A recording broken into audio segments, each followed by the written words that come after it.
तमाड़ विधानसभा seat से विधायक विकास कुमार मुंडा ने अपने समर्थकों के साथ नामांकन दाखिल किया है। नामांकन के बाद कहा कि तमाड़ की जनता ने मुझे पहले भी सेवा का अवसर दिया है और इस बार भी मैं उसी सेवा भाव के साथ चुनावी मैदान में हूं। शिक्षा, स्वास्थ्य समेत युवाओं के लिए रोजगार हमारी पहली प्राथमिकता होगी।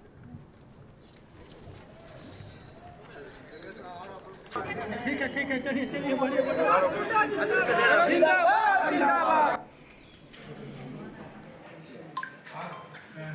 तो से एक अपने सबसे पहले तो तमाम विधानसभा क्षेत्र की जनता को धन्यवाद देंगे कि लगातार 2 बार उन्होंने तमाम विधानसभा क्षेत्र का प्रतिनिधित्व करने का मौका दिया और बहुमत के साथ दिया।